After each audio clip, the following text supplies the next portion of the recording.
The auction gavel had already fallen when Merritt Vane realized his hands were shaking, and he pressed them flat against the ledger on the county table to hide it. But the whole square could see the color climbing his neck like water rising in a glass. Around him, the town of Holden's Fork had gone quiet in that particular way. A crowd goes quiet when it has bet wrong and is only now doing the arithmetic. And there at the front, in a coat gone grey at the elbows, stood Odeley Rourke, 41 years old, holding a single glass jar of water up to the October light so that every soul in the square could see it run clear as church glass. She did not smile, she did not gloat. She only held it steady, and the steadiness of her was worse for Merritt Vane than any shouting could have been.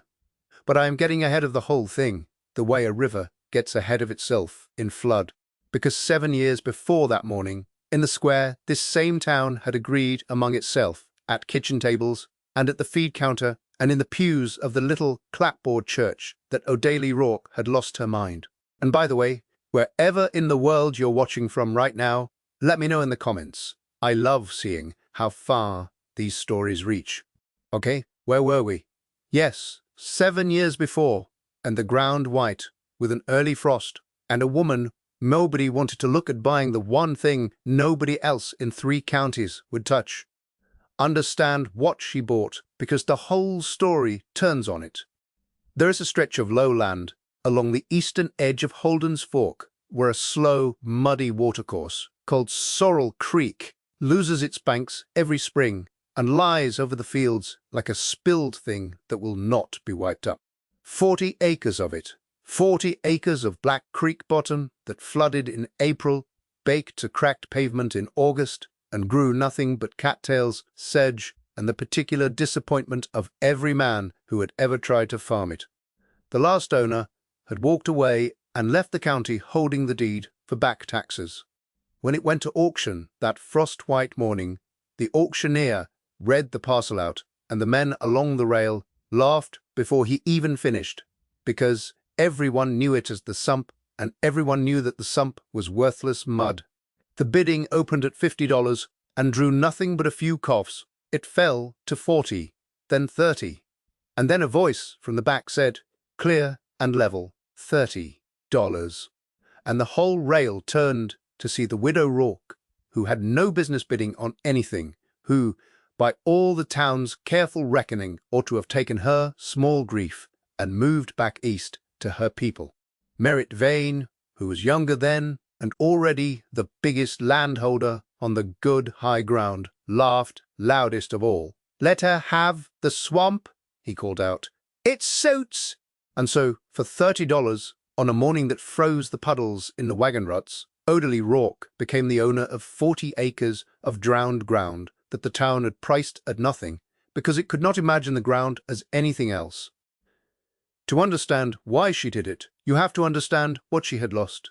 2 years before the auction, her husband, a quiet fencing man named Thomas Rourke, had gone through the ice on the mill pond trying to pull a neighbor's calf loose, and the cold had taken him in 3 days of fever afterward.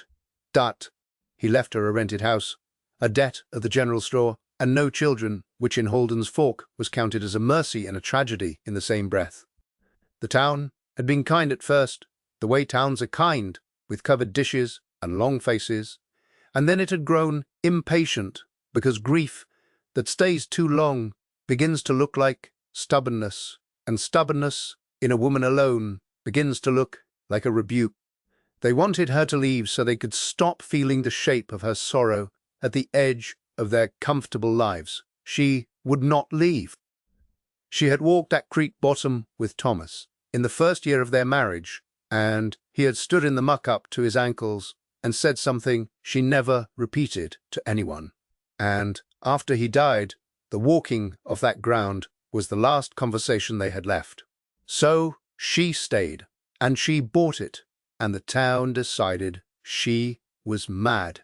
There was one man who did not laugh.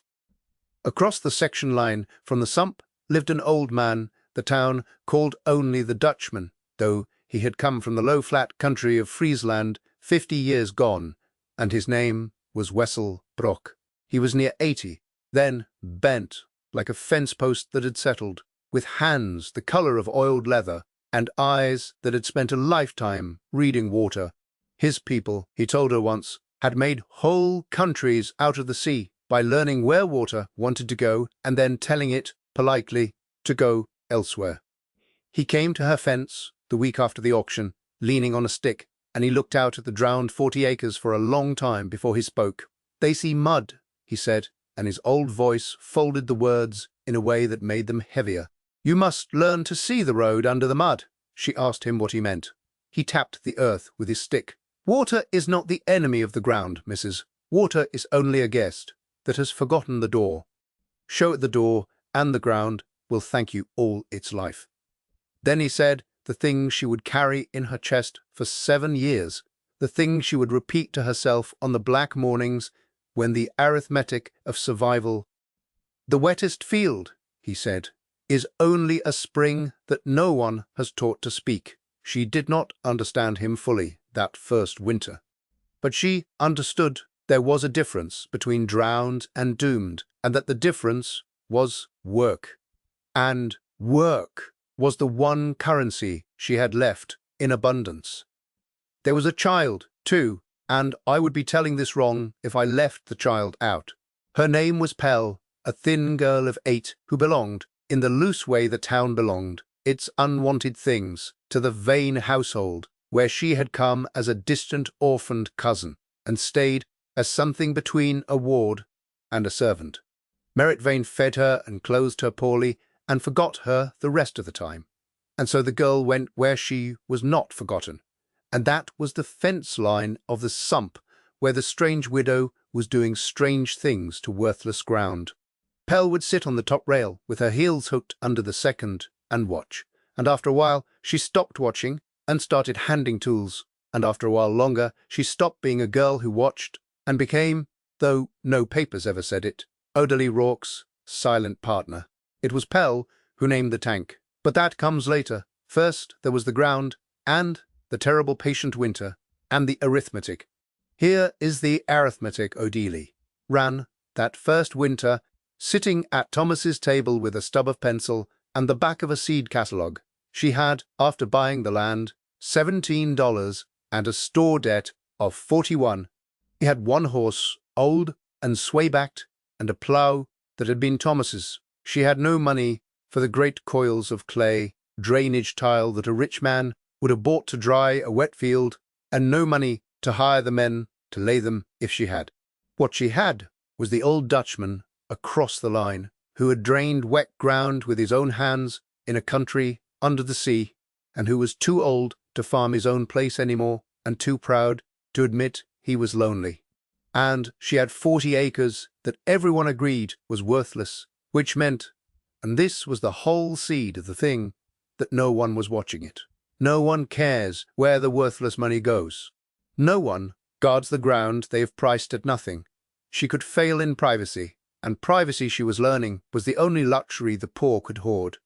So she began to dig, not to plant, not that first year, to listen. The Dutchman taught her to walk the field after rain, and mark with a stick where the water lay longest, and where it moved and where it vanished, and from those marks he taught her to read the hidden shape of the land, the way the ground rolled and dipped beneath its coat of sedge. He showed her how the old landowner, decades before, had actually laid a line of drainage tile across the bottom acres, clay pipes buried in trenches to carry the water off, and how those pipes had silted up and broken and been forgotten until the field went back to swamp. "See," he said, kneeling with a groan and pulling a shard of red clay pipe from the mud, like a man pulling a splinter. "There was a road here once. Someone taught the water to speak, and then died, and no one listened after him. We only have to teach it again." And that became the first winter's whole labor, the two of them and the girl, finding the old, buried tile line under the mud, tracing where it ran, digging down through the cold black muck to the broken clay throat of it, and clearing it out by hand. I want you to sit with how ugly and slow that work was, because the town certainly never saw it, and would not have believed it if they had. Every morning in that first year, Odalie broke the skim of ice on her water bucket, ate cold bread, and walked the mile to the sump with a spade over her shoulder, and the girl, Pell, trotting at her side when she could slip away from the Vane place. They dug. The mud was so cold, it stopped their fingers by mid-morning. They found the tile line broken in 11 places and choked in 100, and where it was choked, they cleared it. And where it was broken, the old Dutchman showed her how to fire new lengths of clay pipe in a crude kiln he built from stacked creek stone. They fired the pipe from the very clay of the creek bottom, which is a thing that ought to be written on her gravestone, that she made the medicine for the field out of the disease of it, that the same mud they called worthless she baked into the pipe that would save it. The wound, the old man said, is where you find the cure, if you have the patience to look inside the wound. And here I have to tell you what she found, because this is the pivot the whole story turns on, and it is not the tile line by itself. Deep in the third season of digging, at the lowest corner of the field, where the ground fell away toward the creek, Odalie and Pell cleared a section of the old tile and found it running not into the creek, as the rest did, but into a stone-lying pit the size of a small room, buried and forgotten, that the original farmer had built to gather the drained water, a cistern, a great, buried tank of fitted creek stone, cool and dark, and, once they had cleared the collapsed cover, sound, and when they had finished repairing the tile line the following spring, when the whole hidden system of pipes finally ran clear and drew the standing water off the 40 acres, and taught it, as the Dutchman said, to speak, the water did not simply run off and away. It ran along the reopened tile, and it filled that great stone tank 40 feet down and cooled the year round, so that in the driest part of the following August, when every high field in Halden's Fork cracked and every good well ran low, Odalie Rourke had beneath her worthless mud. That was the thing the whole town would one day come begging for. That was the road under the mud.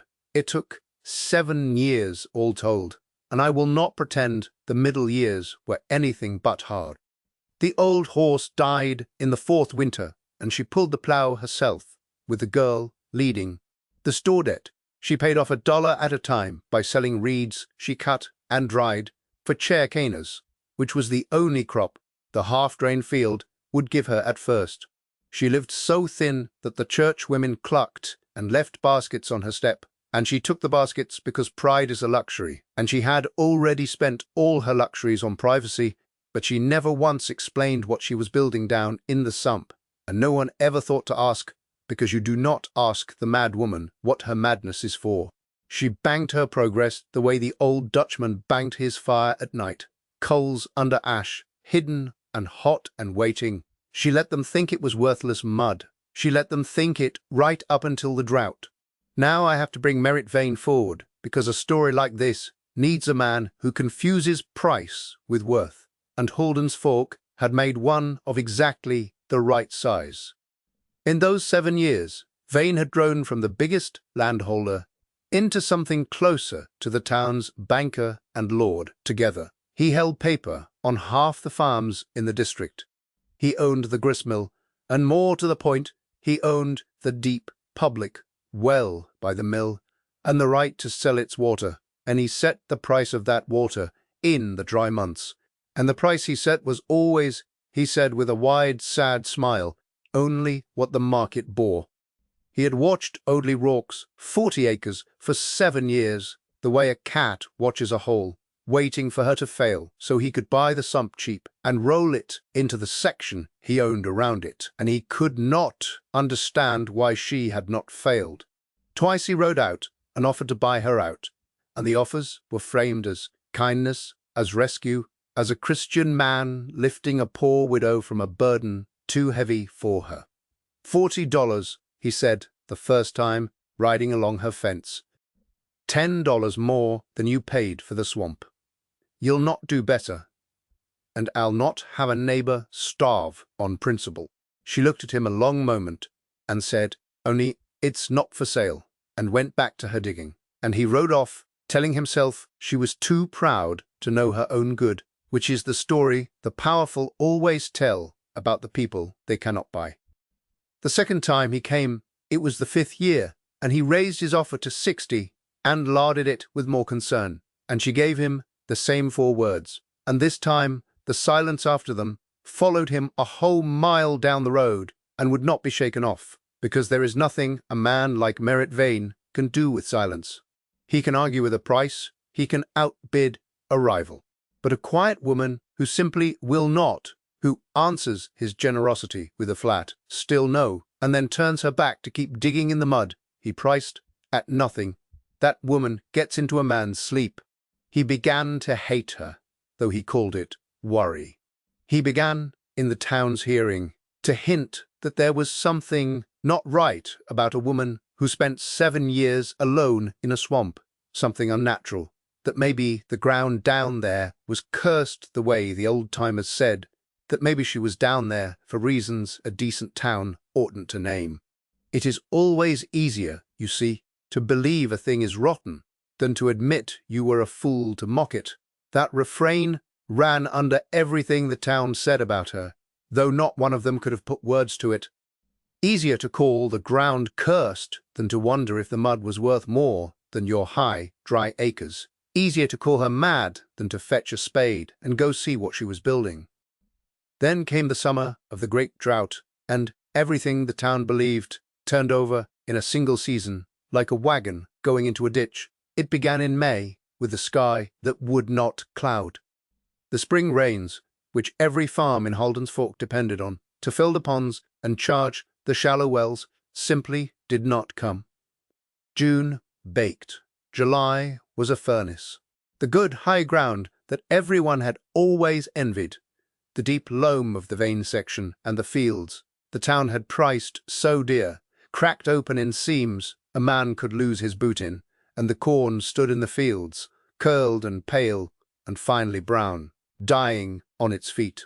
The ponds shrank to green rings of drying mud. The shallow wells, one after another, down the whole district, gave sand instead of water. And by the middle of August, the only reliable water in Halden's Fork was the deep public well by Merritt Vane's mill. And Merritt Vane, who owned the right to sell it, looked upon the town's thirst and saw, at last, the harvest he had been waiting for. He raised the price of water. He raised it and raised it again as the drought bit deeper, until families who had laughed at the widow 7 years before were paying more for a barrel of water than they had ever paid for a barrel of anything, hauling it home behind exhausted horses, watching their gardens die because water for the garden cost more than the garden would ever bring. This is the arithmetic of greed, and I want to name it plainly against the other arithmetic, the one Odeley had been running for 7 years.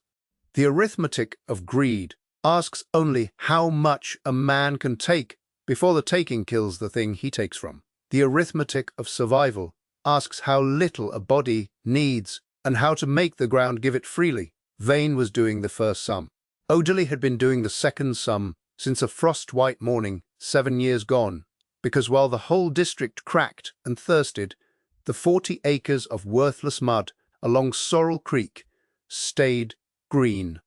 Drained field, its water taught at last to run through the reopened tile into the great cool stone tank, had a reserve underground that no drought could reach in a single summer. 40 feet of dark, cold water gathered patiently over 7 wet springs, and held against exactly this.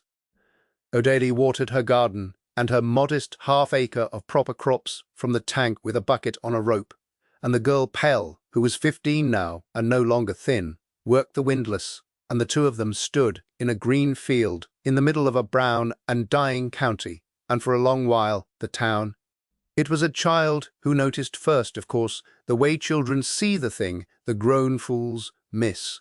A boy driving cattle to find water came over the rise east of town and saw, where everyone knew there was only cursed swamp, a field as green as June, and a woman drawing cold water hand over hand from the ground, and he ran home and told it, and no one believed him, and then more people rode out to the fence line to see the impossible thing. And the impossible thing was true. The mud they had priced at nothing was the only living ground for 10 miles. The mad widow had water when the lord of the town was selling it by the spoonful. And now the town's mockery did exactly what the old Dutchman had once said. Mockery always does when the truth stands up in front of it. It turned first to suspicion, because suspicion costs the pride nothing. If the swamp was green in a drought, they whispered, it was because she had made a bargain with something, because the ground was unnatural, because no honest labor could green a field the summer God had cursed. They came to her fence, not with baskets now, but with hard faces, and some of them, egged on by Vane, muttered about the tank as though it were a devil's well. She heard all of it and answered none of it. She let them look. She kept drawing water, and the old Dutchman, older now and barely able to reach the fence, stood beside her one evening, while the muttering crowd thinned away, and he said, in his folded voice, "Let them think it is magic. Magic frightens a fool less than the truth that he was lazy. The truth is only this, Mrs. You listened when they laughed. That is all the sorcery there ever was." Merritt Vane came the third time in the last week of August, at the height of the drought and the height of his water prices, and he did not bother now with the smile of the Christian rescuer. He came knowing what was in her field, and he came to buy it before the town understood what it meant that she had it. And this is where a proud man, having gotten away with a great deal for a long time, finally reaches past his own arm and betrays himself. He sat his horse at her fence, with the girl Pell watching from the tank, and he made his offer, and the offer was large, larger than anything he had ever dangled, because he understood, at last, that water in a drought is worth more than land in a flood. $200 for the parcel, he said, cash. Today, it's a fortune for a swamp, and you know it. You'll never see the like again. And Odalie set down her bucket and looked at him and said, "It's not for sale." The same 4 words for the third time in 7 years. But Vane was frightened now, and frightened men talk, and he talked. He leaned down over his saddle, and his voice dropped into a wheedle. "Be reasonable. That tank of yours won't last past September. You've got, what, 40 foot of it? A stone box that size won't carry you and the town through to the rains. Take the 200 while it means something." And the words hung in the dry air, and Odalie Rourke went very still, the way she had gone, still at the auction 7 years before. And the girl, Pell, straightened up at the windlass, and even Merritt Vane in the same breath heard what he had let out of his own mouth. Because no one alive knew the depth of that tank but Odalie and the girl and the dead Dutchman who had helped clear it. No one had ever seen inside it but the 3 of them. It was buried in a field the whole town believed was cursed swamp, at the bottom corner where not a soul but her had set foot in 7 years. And Merritt Vane had just named it. 40 feet. He knew the depth of a stone tank he had never seen, in a field he swore was worthless. And there was only one way on God's dry earth he could know it. He had been down there, or he had paid a man to go down there in the dark to measure what she had, so that he would know the true worth of the ground before he offered to steal it. He had known for weeks, maybe all summer, exactly what lay under the mud he priced at nothing, and he had gone on selling the town its water at murdering prices while he schemed to buy the one thing that would have broken his hold, and he had just, in his hurry and his fear. She did not shout. I want you to picture how quiet it was, because the quiet is the whole of it. She looked at him for a long moment in the brown dying light, and then she said, gently, almost kindly, "Now, how would you come to know the depth of my tank, Mr. Vane?" And there was no answer he could give that was not a confession, and so he gave the answer that guilty men always give, which is nothing, and the nothing filled the space between them and spread out over the fence and down the road toward the town like water finding. At last, the reckoning came 3 days later in the square, which is where this story started, on that October morning with the frost of the seasons turn white on the wagon ruts, the first cool day after the long drought broke the town's back. But it did not break the way Vane meant it to. Word of what he had let slip had run through Holden's Fork faster than any water, and men who had paid his prices all summer now understood that the man selling them thirst by the barrel had known all along there was a tank of clean cold water sitting in the ground he told them was cursed, and had gone sneaking down into it in the dark to price his neighbour's suffering. The town that had mocked Odeley Rourke discovered it could hate Merritt Vane, and hating him was easier than being ashamed of themselves, and so they crowded the square when it came out that the county, hearing the whole tangle, had called a public meeting on the matter of the town's water. There was a proposal on the county table written up in the fair hand of the county clerk, and it was this: that the town of Holden's Fork buy from Odeley Rourke the right to draw water from her tank through the dry months, at whatever price she should name, and that the sale by law be spoken aloud and agreed before the whole assembly. Merritt Vane stood at the table because he was still, on paper, the waterman of the district, and he stood there with the colour climbing his neck, understanding that the woman he had tried to buy for $200 now held the town's life in her two mud-stained hands, and that she could, if she chose, dine a price that would ruin every family that had ever laughed at her, and that not a soul in the square could stop her, because worth had finally caught up with price, and she owned all the worth there was. She came up to the table in her grey coat with the girl Pell beside her, and she set down on the wood the single glass jar of clear water she had carried up from the tank, and she held it to the light so they could all see it run clean, and the square went quiet in the way a crowd goes quiet when it has bet wrong. The county man asked her to name her price for the town's water, and Merritt Vane, who could not help himself even then, who thought perhaps he could still shame her small, said loud enough for all to hear, "She'll bleed you white. Watch her. A woman scorned and holding the only well in the county. She'll charge you a fortune, and, by law, you'll pay it." He wanted them to fear her the way he would have deserved to be feared in her place. He was doing, to the last, the only arithmetic he knew.